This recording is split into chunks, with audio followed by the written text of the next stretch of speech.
Hola, buenas tardes. Ya hemos oído hablar a los dos ponentes, han indicado cosas muy relevantes sobre el coche eléctrico. Yo creo que personalmente aquí en el colegio y nuestra comisión opina que no hay más remedio que... No es que no haya más remedio, es que al final va a ser una tecnología diariamente en la calle. Terminará cuando la economía de escala se establezca, terminará provocando unos menores precios de adquisición. Ahora el Ministerio, dado que las tecnologías siempre son nuevas, las producciones, fabricaciones y comercializaciones son relativamente bajas, generan unos ciertos incrementos de coste, pero que en breve se irán rebajando. Bueno, yo os quería hablar un poco sobre algo que ha apuntado Timoteo al principio, y es la relación que hay entre el vehículo y la eficiencia energética. Al final, no sé si os acordáis que hace un par de años, creo recordar, que hubo una crisis del petróleo terrible. Los camioneros en España estuvieron que subían un poco por las paredes, porque venga a subir el petróleo, los costes de los portes se dispararon, fue nefasto. Ahora estamos viviendo otra, en el que el precio del barril también está relativamente caro. Eso al final termina pasándonos facturas a todos, y ya no es solo, como decían desde Renault, un problema medioambiental, es que aparte del problema medioambiental tenemos una dependencia enorme del petróleo, enorme. Entonces, si os fijáis, yo he puesto una fotito esta del Twizy porque es un coche que me encanta, la verdad es que me ha gustado desde el principio, precisamente muy urbano. Yo me tomé la libertad de coger modelos que ya están en el mercado y sacarme dos vehículos equivalentes en cuanto a precio, funciones, prestaciones y tal, y me salían prestaciones medias a día de hoy de unos 130 km por hora, 126, 130 km de autonomía, un precio ligeramente superior al del vehículo convencional equivalente en motores térmicos, pero como todo el mundo sabrá aquí, pues al final, en cuanto a las economías de escala, las producciones aumenten, los precios bajan, la demanda aumenta también y los precios siguen bajando. Son dos elementos importantes y a mejorar, pero se van a conseguir, yo creo que se van a conseguir. Como máquinas, yo soy un poco más pragmático. La máquina per se tiene una eficiencia muy alta. El motor eléctrico es enormemente más eficiente que el motor de combustión interna.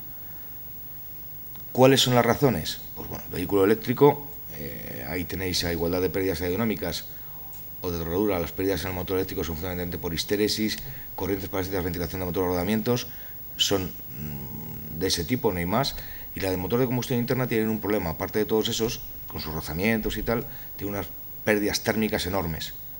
Esas pérdidas no somos capaces de recuperarlas a día de hoy de un modo eficiente. Entonces, está claro que como máquina, el vehículo eléctrico gana por goleada al tradicional. Aunque la gente no lo quiera ver o no lo entienda, esto es un hecho y es así. Si os fijáis en el consumo energético por kilómetro, del tanque a la batería a la rueda, tenéis el verdecito es el del coche eléctrico y el azul es el del motor de combustión interna. Entonces, también el coche eléctrico, a igualdad de kilómetros recorridos, de utilización, también gana por goleada al motor de combustión interna. Hay cosas, luego hay que mirar esto un poco desde el punto de vista global. Si os fijáis en este pequeño cuadro, nosotros al final, para generar electricidad, pues tenemos un mix energético, como decía Timoteo, ahora empezamos a tener un peso importante en las energías renovables. Desgraciadamente, pues el viento sopla y estamos durmiendo, y si el viento sopla y los molinillos se dan vueltas y estamos durmiendo, pues esa energía la perdemos, literalmente, se pierde. ¿Qué manera habría de recuperar esa energía? Que es por lo que decía Timoteo que surgió un poco la idea del coche eléctrico. Pues es bien fácil, metiéndolo en unas baterías. Esas baterías se cargan durante la noche, porque es cuando... No quiere decir que el vehículo eléctrico solo se tenga que cargar durante la noche. sino que el 90% de los que tenemos un coche lo tenemos en el garaje o aparcado en la puerta de casa el 90% del tiempo de noche. Es un momento óptimo para cargarlo. Renault va a hacer, como casi todos los fabricantes supongo, instalaciones de recarga rápida, de recarga en la calle, de recarga en supermercados, de recarga en el cine, pero esos son recargas más o menos esporádicas, en tiempos muy aleatorios. Va a haber un sitio, nadie se va a quedar tirado por eso en ningún momento, pero fundamentalmente donde se va a producir la recarga es en el lugar donde vivimos y en horas nocturnas. En la eficiencia, nuestra eficiencia energética, si no me equivoco, está en el entorno del 40%, me salen datos del 41%, del pozo al tanque. Y la eficiencia energética de una refinería, su transporte y su distribución en una gasolinera, pues está en el torno al 83%. Ahora, viendo la eficiencia global metiendo al vehículo, estamos en que la eficiencia global de un vehículo eléctrico puede estar en el orden del 30, 32, 35%, y la de un vehículo térmico pues puede estar en el torno a un 20% en un buen caso. Ya en algo, por lo tanto, tenemos una eficiencia global, como mínimo 10 puntos, del orden de 10 puntos, mejor para el coche eléctrico que para el vehículo de combustión interna. Eso, como ingeniero, yo creo que todos lo entendemos, aunque la gente normal no lo perciba tan fácilmente. Al final se traduce en que es un ahorro de 10 puntos en cuanto uno utiliza el coche eléctrico. Oportunidades que tenemos en nuestro país. Yo creo que eso también es importante verlo. Tenemos una gran capacidad de mejora, un desarrollo tecnológico, mejora ambiental y una oportunidad, en mi modo de ver, como industrial. Además, desearía que España se reconvirtiera un poco más fuerte, tuviera una esencia más industrial, no digo como antaño, bueno, vamos a sacar otra vez carbón y vamos a hacer acerías, pero darle un poco más de impulso a un sector que como industriales creo que merece la pena y creo que podríamos ser líderes en el mercado, honradamente. Aquí tenemos empresas dedicadas a los componentes que actualmente podrían, igual que se dedican a un componente de un vehículo de automoción normal, de combustión interna, se podría insertar en un vehículo eléctrico. Tenemos, a su vez, mucha experiencia en el ámbito eléctrico. Hemos sido, digamos, los pioneros, entre comillas, del AVE, junto con Japón y algunos más. Entonces, creo que hay masa crítica para poder gestionar y generar un valor que ahora mismo nos ayudaría a salir de aquí en el futuro de una situación, digamos, un poco dependiente. No os voy a aburrir mucho, no os preocupéis. Os cuento un poco cómo viene o de dónde viene nuestra energía y cómo la estamos usando. Si os fijáis ahí, en vuestro lado derecho tenéis unas notas. El petróleo supone la mitad del consumo de energía primaria en España. Es decir, por cada kilovatio, la mitad hay que pagarlo fuera. O por cada... bueno, en el caso del vehículo, el 100% lo pagamos fuera. El grado de autoabastecimiento español es bajísimo. 22,8 en el 2009. O sea, de cada 100 unidades energéticas que necesitamos, 22 solo son producidas aquí. El resto, a pagar. El transporte, que es a donde va enfocado el vehículo eléctrico, consume prácticamente la mitad de la energía final. El consumo de combustibles en automoción es casi la mitad del total del consumo de productos petrolíferos. Y como consumo importante, pues os he indicado ahí, transporte de mercancías y pasajeros casi 100%, dependiente del petróleo y por tanto del exterior. Es decir, ahora mismo, exceptuando, como os indico, el ferrocarril y similares, metros, algún tranvía que tenemos por ahí, el resto depende 100% del petróleo. Y entonces volvemos a lo de antes. A alguien se le ocurre cerrar el grifo del barril y tenemos fiesta, como digo yo, fiesta nacional. Las importaciones de petróleo, como veis aquí, pues afortunadamente son variadas, de manera que cuando hay conflictos en un sitio o en otro, pues siempre tenemos, digamos, que una puerta trasera a donde recurrir y por donde ir escapando. Pero al final hay organizaciones, y esas organizaciones, digamos que establecen unos precios, y esos precios son al final los que tenemos que pagar y a los que tenemos que atenernos. En cuanto al gas natural, ahora mismo, no sé si os habéis fijado, en Madrid hay autobuses circulando con gas natural. ¿Algunos los habéis visto? Pero pasa lo mismo. El gas natural, ¿os acordáis en Europa hace un par de años que yo creo que fue Rusia, ¿no?, quien cerró la llave del gas a un país del este? A Ucrania. Entonces, eso muestra la capacidad de presión que tiene el proveedor del combustible. Es decir, o pagas lo que el proveedor especifica o te quedas sin combustible. Entonces, creo que tampoco nos podemos permitir como país depender de esa manera de un combustible. La electricidad nos daría una autonomía importante. Aquí tenéis otra gráfica del SEE. Si os fijáis a grandes rasgos, toda esta zona de aquí está relacionada con el petróleo y el transporte está en un 38,8%, industria un 33% y la residencial, comercio y servicios en un 28%. Luego, energéticamente hablando, el transporte se consume la mayor parte de nuestra energía y encima en petróleo. El reparto de la producción eléctrica por combustibles, como veis, ahora aquí hay un aumento importante en renovables, que es una... No digo que sea la panacea, porque todas las energías son necesarias. Me atrevería a decir, ahora hay un problema con las nucleares por lo que ha pasado en Japón, pero a día de hoy no creo que nadie pueda decir que no las necesita. No sería realista, y mucho menos como técnicos, afirmar una cosa así, pero tampoco es realista decir que no necesitamos las renovables. Las renovables se necesitan, se tienen que mejorar, pero ahora mismo tenemos un potencial. Ha habido picos en este año en el que la energía renovable eólica pues ha proporcionado más del 20% de la energía consumida en España, puntualmente. Y desgraciadamente la energía nocturna la perdemos por el camino, porque no puedes parar una central nuclear si ya la tienes en marcha. Sí es fácil parar un aerogenerador. Entonces, esa energía se puede derivar, el kilovatio verde, a un vehículo eléctrico. Es bueno para el generador, para el fabricante, y es bueno para el usuario. Ambos salen ganando, uno vende, otro compra, ambos a un precio razonable para cada uno y a circular.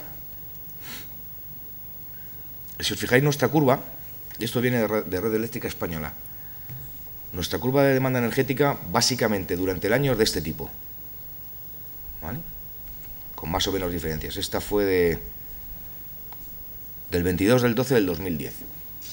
Entonces tenemos aquí un valle enorme, que es lo que os decía, en el que prácticamente no hay consumo. Entonces, en general, entre las 3, las 4 de la mañana, las 6, 6 y media de la mañana, hay una caída de demanda de electricidad enorme. Prácticamente nadie consume, salvo las 4 personas que hay que no pueden dormir y los trabajadores del turno de noche de determinadas empresas, fundamentalmente. Este pico es el que tenemos que aprovechar, y yo creo que se puede aprovechar en los vehículos para más de un 90% de las ocasiones. ¿Dónde hay que tener cuidado? En estos dos. Yo creo que si se amplía la carga eléctrica la carga eléctrica rápida, para ciertos puntos como electrolineras o algunos puntos clave en las ciudades, para que alguien que necesite el vehículo por alguna circunstancia lo pueda cargar rápidamente, no supondría un problema de exceso de carga en la red.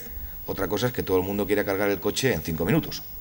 Entonces, si pretendemos cargar el coche en 5 minutos, a todas horas, que uno llega al garaje y dice, bueno, antes de subir a casa en el garaje lo enchufo en 5 minutos, me espero y quito el enchufe, pues tampoco tiene mucho sentido.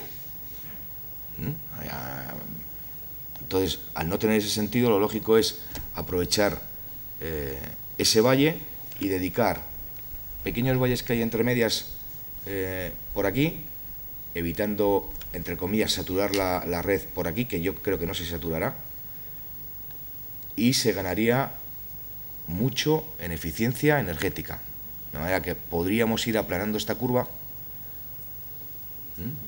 llegando a una situación más o menos horizontal, estable, que es bueno para las generadoras y es bueno para los usuarios, pues se optimiza la generación, el consumo y por lo tanto el precio al final.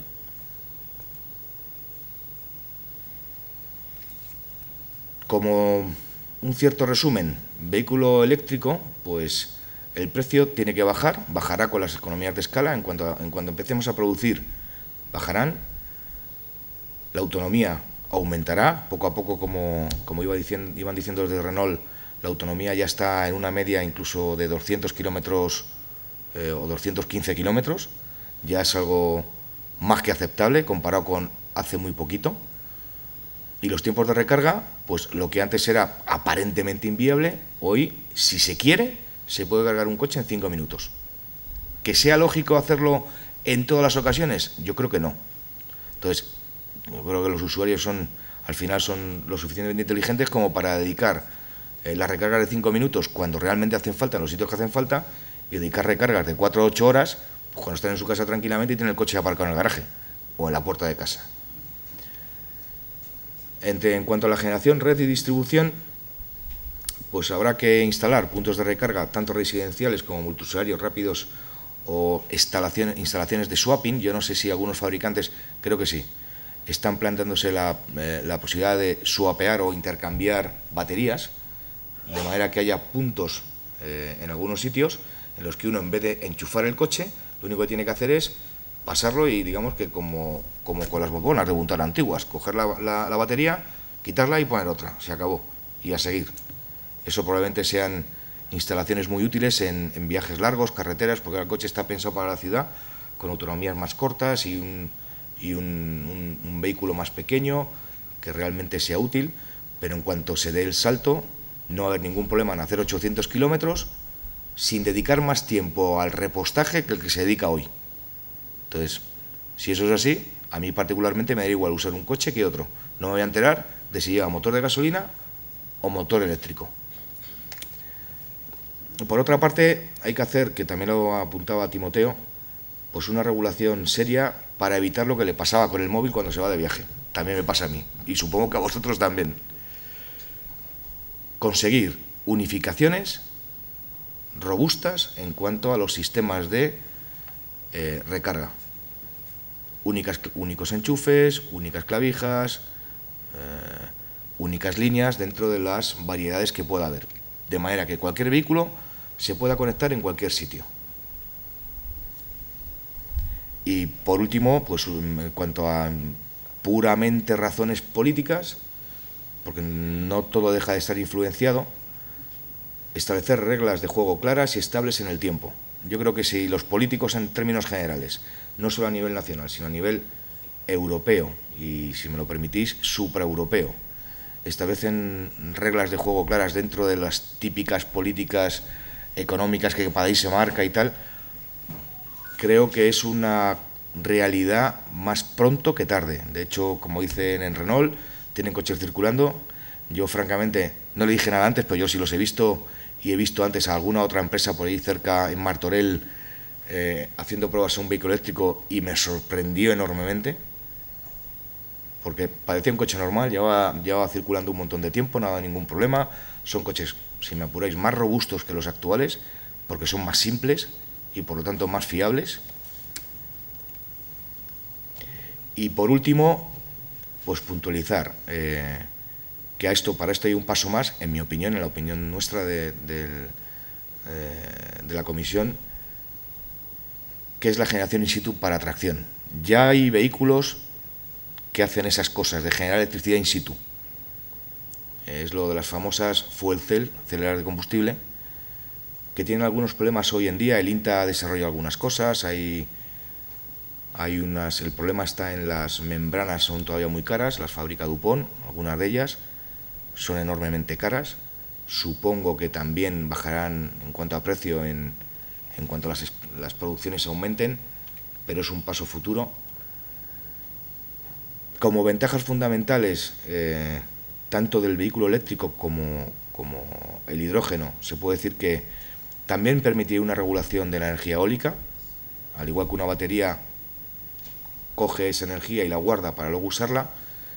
El hidrógeno puede ser una generación, una obtención de energía almacenada en algún punto, o bien in situ en un parque eólico o en una transformadora un poco más adelante, o en cualquier lado se genera hidrógeno que después se puede volver a poner en circulación o por quemado o con una fuel cell o como venta en una estación de servicio normal y corriente, que en vez de vender gasolina vende hidrógeno.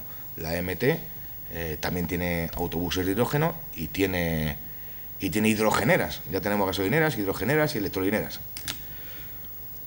Esto nos va a proporcionar una mayor independencia energética, un transporte, como han dicho antes, menos contaminante y más independiente. Yo subrayaría, la contaminación es importante, pero a día de hoy creo que la independencia, si cabe, es algo más importante. Y dos puntos claves a mejorar pues son, en cuanto a esto, las pilas de combustible y el almacenamiento de hidrógeno. En cuanto a los vehículos eléctricos, ya os lo han dicho, hay que mejorar. Yo creo que se van a conseguir baterías que todavía tengan una densidad de almacenamiento energética más alta por unidad de peso y volumen. Si eso se consigue y las velocidades de recarga se mejoran un poquito, el vehículo eléctrico saltará directamente de la ciudad a ser un vehículo normal, como cualquier otro, con el que uno se puede ir de vacaciones sin mayor problema. Pero bueno, vamos a ver el tiempo al tiempo y vamos a ver cómo evoluciona esto, que yo creo que ahora los gobiernos van a ser capaces de impulsar esto de una manera directa, como está haciendo ahora mismo el Gobierno de España, ofreciendo unas ayudas, yo creo que importantes, y que van a permitir que las plantas produzcan de una manera más alta, con mayor cantidad de vehículos, y nos ayudará al final en este país a que la industria del automóvil siga como la hemos tenido hasta ahora y tengamos la oportunidad de entrar en un liderazgo del mercado del vehículo eléctrico importante a nivel europeo y mundial. Gracias por escuchar este aburrido discurso y espero que os haya sido de interés.